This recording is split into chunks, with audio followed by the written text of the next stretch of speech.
the month of Ramadan is a month in which we're meant to invite peace within our lives. That is why we find that, we eat less, so we don't give so much importance to our physical existence because we're eating 5 times a day, every day, throughout the whole year. This month, we say, wait, take a little break, slow down. Don't give so much importance to your body, focus on your mind and your spirituality, right? 5 times a day? Well, some people eat more than 5, but but I mean, Time for second breakfast. three times to 5 times. I think it's fair to say some Fair people enough. have. Now, when it comes to the month of Ramadan, we are looking to create a more spiritual, peaceful environment for ourselves. Whether it's eating less, thinking more, reading more, the Quran, spirituality, dua, seeking nearness to Allah, and even our family gatherings have a flavor of spirituality, right? Now, with that said, when I look at a lot of children who are hurt, a lot of adults who are in pain, a lot of marriages breaking up due to childhood trauma, I wonder if this is something that can be ignored within the month of Ramadan. Because if the month of Ramadan is part of creating a peaceful home with tranquility for the entire year, then discussing this topic is one of the most crucial things within the month of Ramadan. I believe that talking about divorce, talking about the trauma from divorce, that's something that needs to be talked about. Or poverty. Some people their childhood could be that they came from extreme poverty. And by extreme poverty, I don't mean like, we had to just buy 2 pairs of shoes for the whole year. That's not extreme poverty. That means you didn't have shoes when you were growing up. Used to, having traveling back and forth to Pakistan, I mean, what you see, or Iraq, you see as poverty there, and you come back and you're like, this is poverty. Poverty is sort of the not being able to afford anything other than basic cable. Not even here in America. In America, yes. Yeah. But I remember a few years ago, just prior to the month of Ramadan, actually some members from the Houston community, other communities had given a good amount of donations to our charitable project known as the Development and Relief Foundation. And we were in the making process, so we were trying to find people who are in need of sponsorship. And I kid you not, I mean, I have the videos, I think they're still available on YouTube, and I was thinking of actually putting them on once more. I went into this home, and it's not even a home, it's a room smaller than this room. It didn't have a roof, it didn't have a door. It was, the roof was just blankets, not blankets,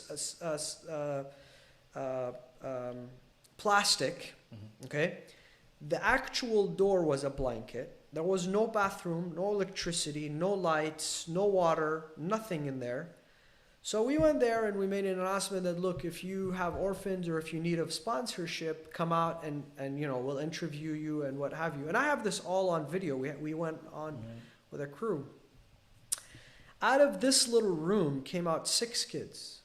Eldest one was 6, youngest one was an infant. None of them were wearing shoes. None of them had food. Many of them, you can feel the malnutrition. They were sick, it was cold, they were, you can tell they needed. Now, does that not come with trauma? Yeah.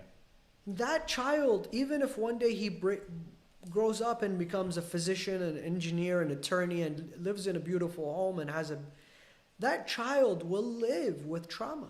So, I'm gonna take an exception to that, to one degree. And that is, it's not that poverty then necessarily causes the trauma or being in that situation.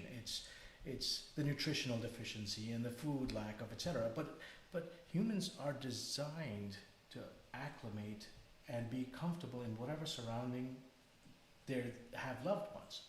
Okay. So if all else is equal, being in a small place where I think many people will speak fondly of the time when we were all in one room and we had to sleep together and we were kind of So it's not necessarily in and of itself. I tell thing, you, it's that the is stuff that comes along with it. I agree to some extent. What you're speaking is, again, an American definition of poverty. But this kid, believe me, that is why we have hadiths that if you make a barbecue at home or if you have a good meal. There's a hadith about barbecue? Yes. Huh. Do you know that it's actually one of the most interesting stories? The Prophet Yusuf. This is what happens when you do a podcast right before eating and you kind of go all over the place. So this story, now that you've asked me, I think it's somewhat relevant. The Prophet Yusuf, Yeah. how they took him, they threw him in the well, he became a slave, he became, all that, his life. What we don't know is what happened a few days prior to his brother is kind of deciding we're going to take our brother and throw him away. They say that Jacob had a very big home, beautiful home, many children, many offsprings, very large family, and at nights they would barbecue. It wasn't that people had ovens and whatever, so the family would get together, they bring some chicken or meat, and they would barbecue. One day, a family came knocking at their door, and one of the brothers opened the door. He said, "This is the house of the messenger of God, and I smell this food every night."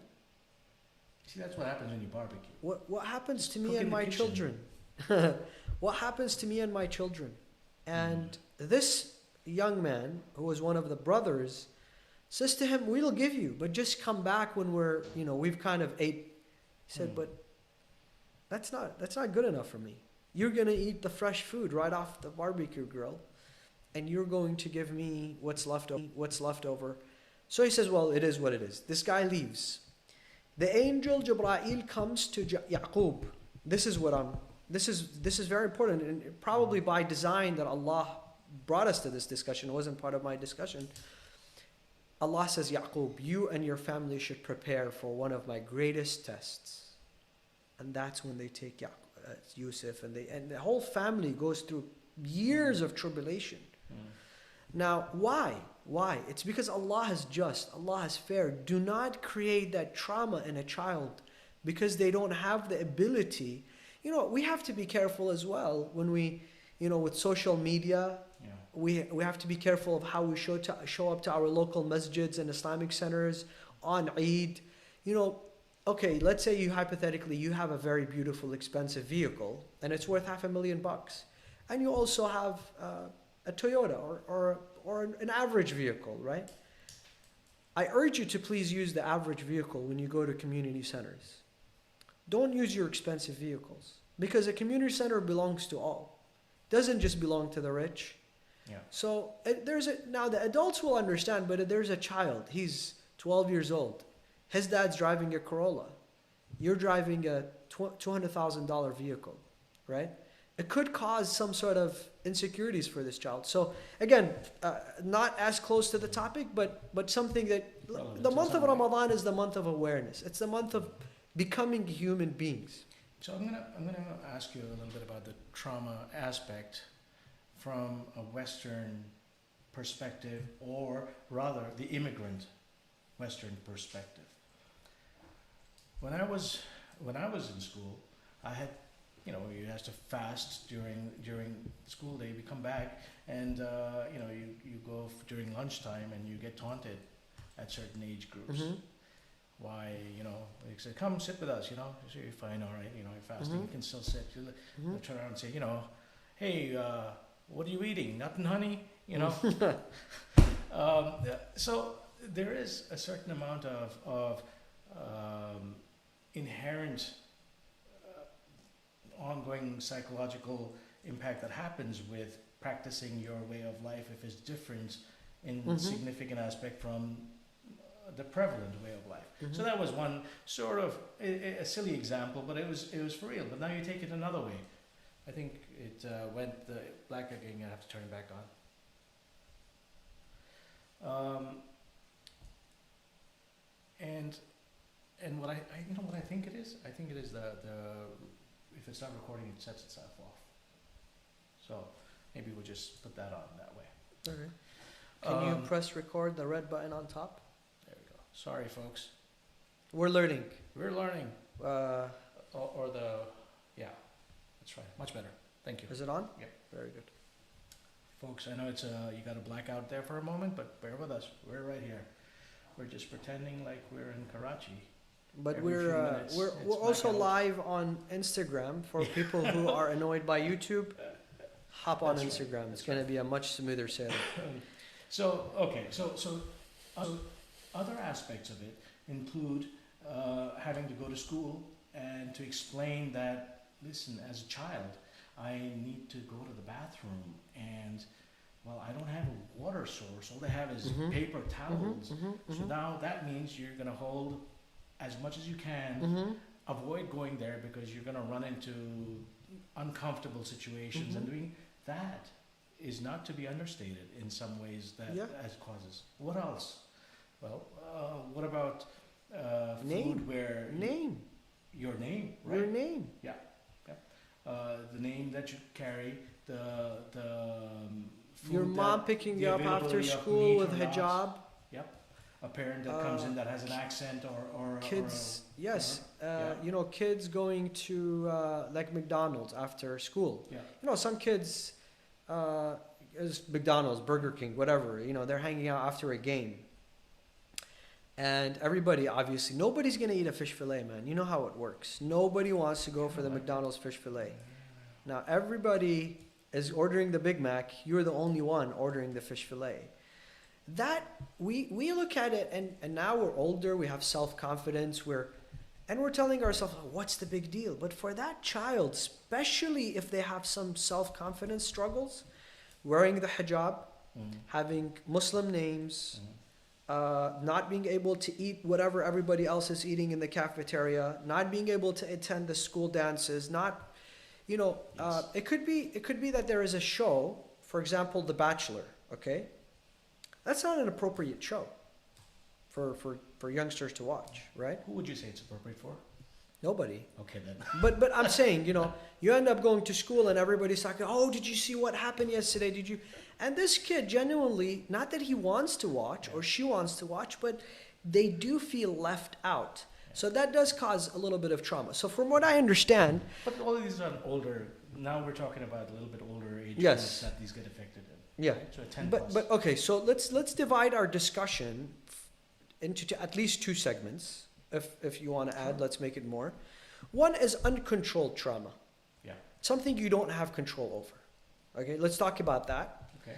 And not being the product of that. Not saying, well, I was the product of this. And I'll get to you because I'll get to this because I hear this a lot from people. I don't have control over my life. I didn't choose this life. And then trauma that we have some sort of control over, the situations now that we live in. Let's come to the first one. Has the Quran discussed trauma that, you know, we don't have control over? Absolutely. This is why in the month of Ramadan, and outside the month of Ramadan, we should come to every single possible theme and ask the Quran. This book that is alive, this book that never dies, this book that gives us the best advice as a way of life, and say, I have jealous family members. Does the Quran address this? Boom, it's right there. I come from a single parent family. Does the Quran address this? It's right there. I have, issues, serious issues within my marriage of betrayal and so on and so forth. Does the Quran address it? It's right there. One of childhood traumas that you don't have control over as a child was addressed in the Quran. The trauma that it has on the child and on the mother. The story of the Prophet Musa. This guy is an infant. He was just born. Allah inspires this woman. وَإِذْ أَوْحَيْنَا إِلَىٰ أُمِّ مُوسَى. We inspired the mother that do what? Take this baby, put him in a basket, put the basket on the Nile River. Now, can you imagine the trauma that, this is in Surah Al-Qasas, that a mother has to go through? Not knowing, okay, did I just destroy my own child that I buried in my stomach for 9 months? And this child, what's going to happen to him? He shows up at, Pharaoh's palace. He grows up there. He knows they're not his real parents. He never had real parents, So Allah discusses this in the Holy Quran. Now, as a child growing up, trauma of facing trauma within family? Yusuf. That's a most beautiful story. Yusuf was very young when his brothers took him and they threw him in the well, and he ended up as a slave. They sold him as a slave. So, if I may ask you, how does these episodes give us a take-home message in managing today's childhood trauma? Very good. So a lot of people come to me and they email me or they WhatsApp me or text me or I meet them, all sorts of ways. And I believe that childhood trauma is one of, if I were to make a list of top 10 things that people talk to me about, one of them is childhood trauma. I want to say this part that you don't have control over, or your parents were poor. They didn't deliberately let you live in poverty, okay? You were refugees. They actually went through a lot of pain and difficulty to get you where you were, but now that you were there, you were poor, you were struggling. So things you didn't have control over, how should they resonate with you? Honestly, I feel that people should not let themselves become the product of their circumstances. Find a way to move on. Find a way to reconcile, to live with your past, and accept the fact that it was a difficult moment, it was a test, it was a tribulation, it wasn't pleasant, it wasn't milk and honey, whatever it was. But don't live your whole life thinking, and I'll give you an example. I can't get into medical school. I can't become a lawyer. I can't become a CEO. Why? Because I grew up in poverty. I didn't go to a good public school. I didn't go to a private school. I didn't have tutors. I didn't have this. I didn't have that. So you're setting yourself up for failure. So you're not, but your mind is manipulating you in a sense that it's telling you, look, this is where you are. You're going to end up being a manager at Walmart at best. And that guy, yes, he's going to be your doctor. He's going to be your attorney. He's going to be your CEO. And your mind kind of lets you accept the situation. Why? Because that kid went to a good private school. He had educated parents. He didn't have to, at night worry about dinner. His dinner was also there for him and all that. So now with that, you say, okay, fine, I'll struggle. Maybe my kids can. Don't put yourself in that position. That's the first thing that I want to kind of address. I think at the same time, there needs to be a recognition that a lot of what happens with childhood trauma actually changes the structure of the brain along the way. And for someone to encourage, and that's necessary. But let's face it, in those circumstances, you need to get the counseling that allows you to reformulate how you should think, how you can do it. Absolutely. So getting appropriate help is part of That's what exactly we what, yes. And the reason I bring this up is because mental health issues, whether it's PTSD, depression, schizophrenic, etc., are such a taboo in so many of our cultures that so many more can be helped and lead fruitful lives if people would support their need to get the help. Very good. So that's exactly what I wanted to say. In order for us to reconcile with the past, we need professional help. And there's nothing wrong with that. For you to understand that you have had not an easy past compared to others, how do I understand it? How do I reconcile with it? How do I, why was I unlucky enough for my parents to go through a divorce? There's nearly 1 million divorces every year in America. 900,000, 970,000. Nearly 1 million families are split in America. You think this goes without trauma for their children or for their... So now, let's say from 2000 to 2022, you have a 22-year-old that went through that, but you also have 22 million families that are split. You have 44 million people who are suffering from divorce trauma, right? Anyways, I don't want to, we may talk about that some other night, but to come back to what you said, I agree. We need professional help. Jawad Qazwini is not going to be able to give you professional help. He can listen. He can give you some Islamic perspective. He can tell you how to eliminate childhood trauma for your children, to how to be a good parent, how to correct some of your mistakes to the best of his abilities. And by Jawad Qazwini, I don't just mean me, I mean a religious... Let's try that again, Ali. Yeah. I mean a religious figure, right? But you need to go to a professional. I mean, this guy, this person, this young man, this young woman has gone through proper schooling, education, case by case, and now they can help you. Now, another thing is I feel that our community don't trust... Okay, I'll tell you what I mean. They may trust you as a psychologist or a psychiatrist, but they're afraid that you may go and share their story. Violate or confidentiality. Exactly. And we both know that happens, unfortunately. Yeah. You know, I'll tell you, I think that it may be more of an issue outside the Western areas where there are laws that are very prohibitive against that kind of behavior, and people take an oath for that, perhaps. We have about a minute or so left. I want to mention one more thing, and I want to hear your take on this. Childhood trauma, do you think it plays a role with believing and practicing religion? Absolutely. Absolutely. I believe a lot of kids that come to me, and you tell me your take, a lot of kids that come to me, and by kids I don't mean like 5-year-olds, no, I mean 20, 16 to 30, 35 years old. They come to me and say, as young men and women, I don't believe in God, or I don't like Islam, or I don't recognize myself as a Muslim.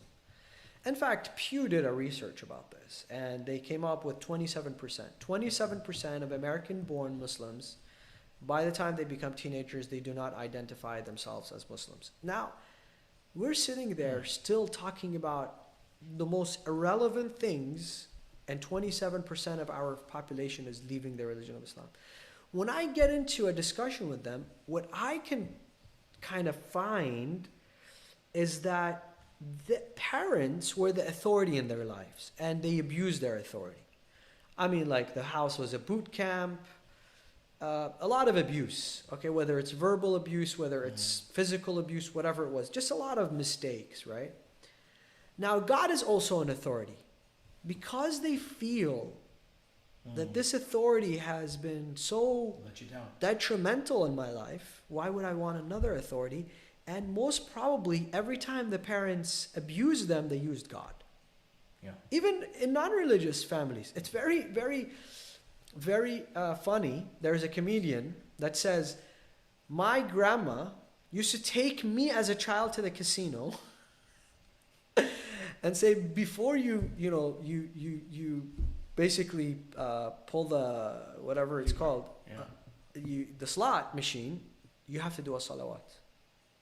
So he said, as a child, I was telling her, listen, this is wrong. I mean, God doesn't want us to be here. And he said, when I would do it and I wouldn't say salawat, she'd be so upset. It's like, this is why we lost, right?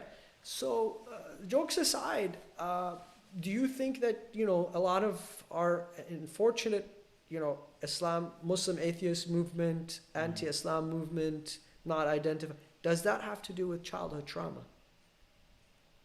I don't know. It's an honest, I don't know. But that is worth discussing as to how parents deal with these questions that come up. What's traditionally would be done. For example, if your child came up and said, I want a tattoo, and if you're from a very traditional family, you absolutely have one reaction, whereas as a parent who needs to keep your child in a way that healthy and non-traumatic might have a very discussion. So some of these perhaps need to be brought up more. So in the interest of time, though, we're past a couple minutes, and I want to really say thank you to everyone for bearing with us with our technical difficulties, which is a perennial thing. I think if everything was perfect tomorrow, it would be shocking. So let's just hope for the best here. I want to give a quick shout out to our helpers, Ali and Musa. Where are you, Musa? There you are. Thank you very much. Who've been helping us control that part of it. And inshallah, we'll plan to be back tomorrow with a similarly interesting topic, which we expect to post shortly. Yes, absolutely. So Now it's time to talk about food. food. Yeah, I thought so. Um, What do you crave today? Chinese food. Chinese food? Chinese. You? Sushi. Sushi. Oh my really? God. Sushi. That's pretty close. Oh, that's pretty good. Yeah.